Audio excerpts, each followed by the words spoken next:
Okay, welcome back to the shop. So today we got kind of something fun to play around with. We're gonna start a new series, and what we got here is a M28 tool from Milwaukee, but it is not a standard Milwaukee M28 tool. What we have is a 28-volt die grinder. So if anybody is familiar with an M28 series, in America we don't have M28 die grinders. We actually we have straight right angle grinders, but we don't really have die grinders or jigsaws for that matter, which we have one of here in the shop, and we probably do a video on that at some point. Interesting thing to note here, this does have a 6mm collet, which required us getting a different collet that is 1/4 inch that we're going to use with this tool, with the stuff that we get here. You know, I don't have 6mm burrs and stuff like that. I have 1/4 inch. So I got this part here with it, and that should enable us to use the burrs that we're looking to, you know, use, because I predominantly want to use this with carbide burr with aluminum. So let's just take a look here the way things hit. This came from Australia, and wasn't too bad to ship here. I think I got this whole thing for less than the going price for the fuel die grinder. So that all being said, let's take a look at this thing. So here we go. It comes in a cardboard box, and it's not really beat up too bad, a little bit, but hey, it's been from a different continent altogether. So let's get her open here.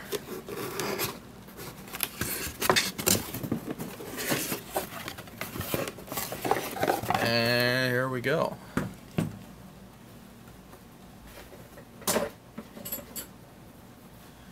What we got is we have a 2-speed selector on it here.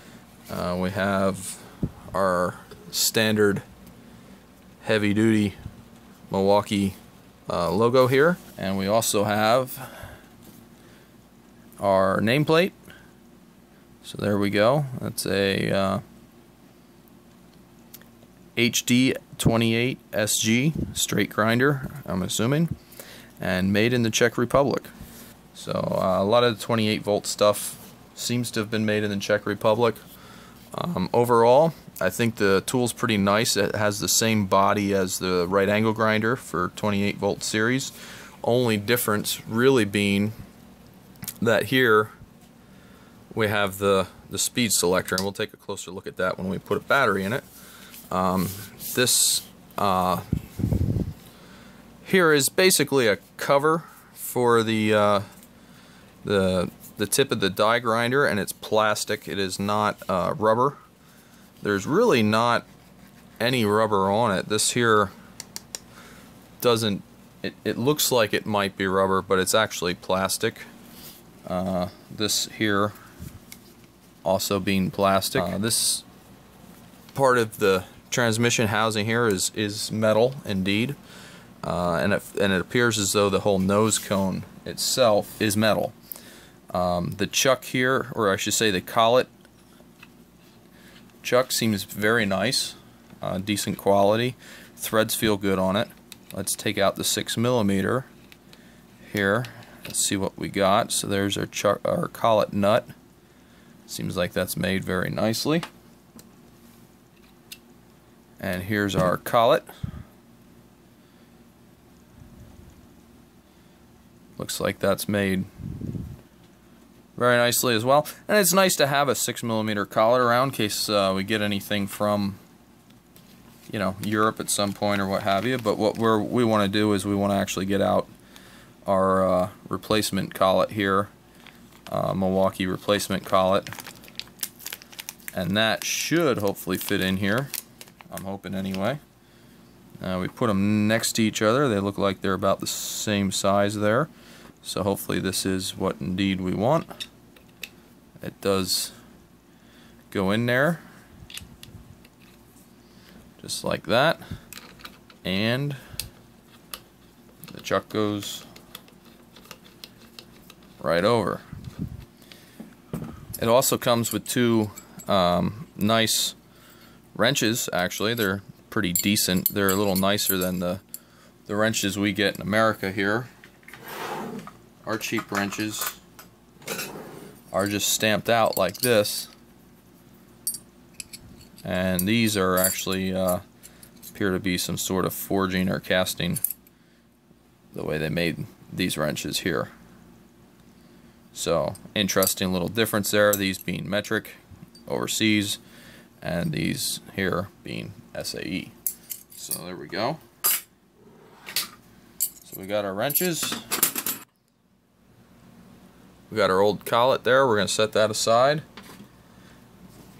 We got the new collet inside of here, so let's get a burr.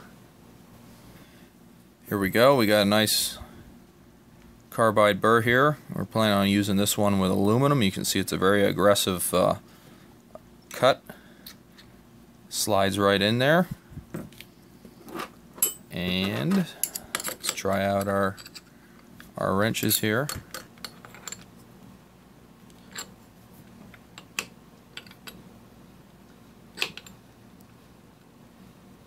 There we go. Snugged it up. So now we won't chase that across the shop. And we'll go with a M28 battery here. And stick it on. So there we go, we got our M28 battery. And we'll spool her up. Safety glasses on.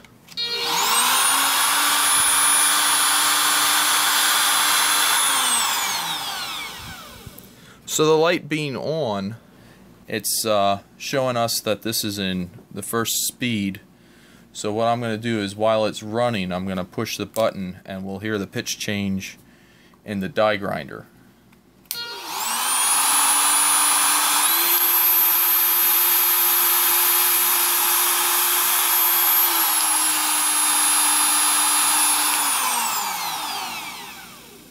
So there we go, I hope you could hear the difference there. When we pushed the button, the speed definitely changed, and this thing is ready to go. So kind of a nice tool here. Has a decent feel. It's got a little weight to it because it's you know, the 28-volt batteries aren't the lightest things, but it is a, you know, a pretty beefy die grinder here. So you know, you want to have some weight to it anyway, otherwise it'll fly around on you anywhere. If you have some more delicate work, you're going to want to get a smaller tool. So I believe that's it for this here.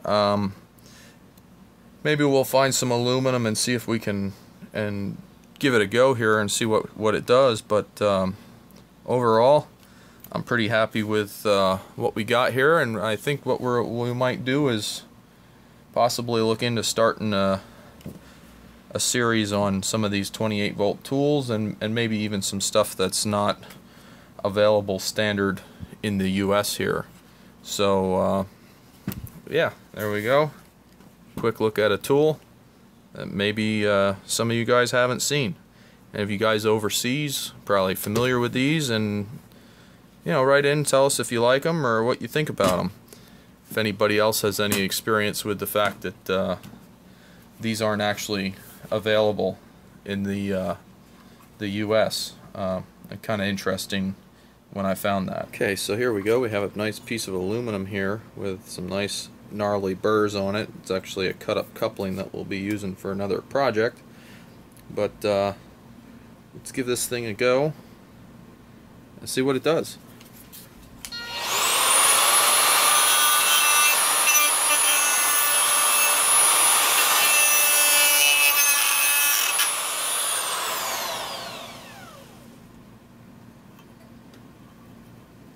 Okay, other than me flipping here a little bit because I was getting close to the camera, that really does a nice job.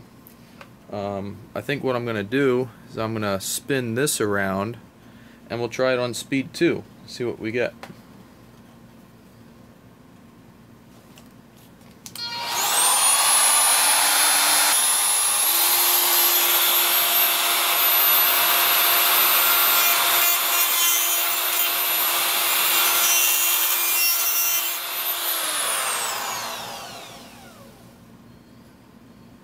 Okay, so there we go, another cut.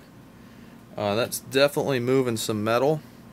I feel like we got a little bit of a better surface finish on the second cut. Let's see here, I slipped up a little again here because we were getting near, there we go, we were getting near to the camera and I didn't want to whack the camera. Okay, so let's compare these here. We'll take a look. This is the slower speed one right here, and I'll be consistent with it because that side of my cut there, I got into the, I almost hit the camera, so I had to turn a little bit. But I think we got a nice deburr going at either speed, really. Seems like maybe the slower speed, now this is the higher speed. The higher speed definitely removes a lot more material, but the seems like we're almost getting a better surface finish on the slower speed.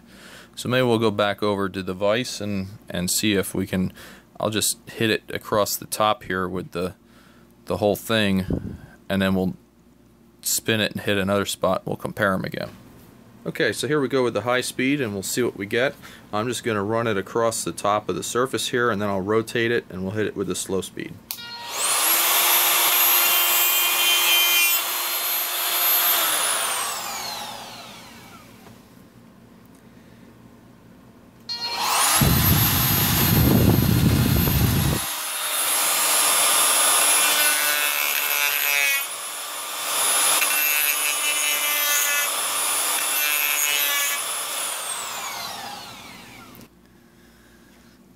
Okay, so here we go. We'll take a look at this. We have here, there's our slow speed, and you can see we have a bunch of lines in here. It was definitely chattering. I went over it twice or three times there, you saw in the video. I tried to improve on the surface finish on it, and it didn't really do that. And we go over here to the high speed, and we can see it's a much nicer finish. It did not chatter in this instance. It has a pretty nice surface finish. You can see the little bit of chatter going on there, but it's not as bad. So that tool obviously I think is going to want to run at the higher speed, but I gotta say having a die grinder that you can slow down is pretty appealing. So just some playing around here in the shop with a new tool. And this was some bonus footage that I threw in here at the end, just because we'll see the tools in use a little bit, see what they can do. So there we go. Hope you guys enjoyed, and once again, thanks for watching. Have a great day.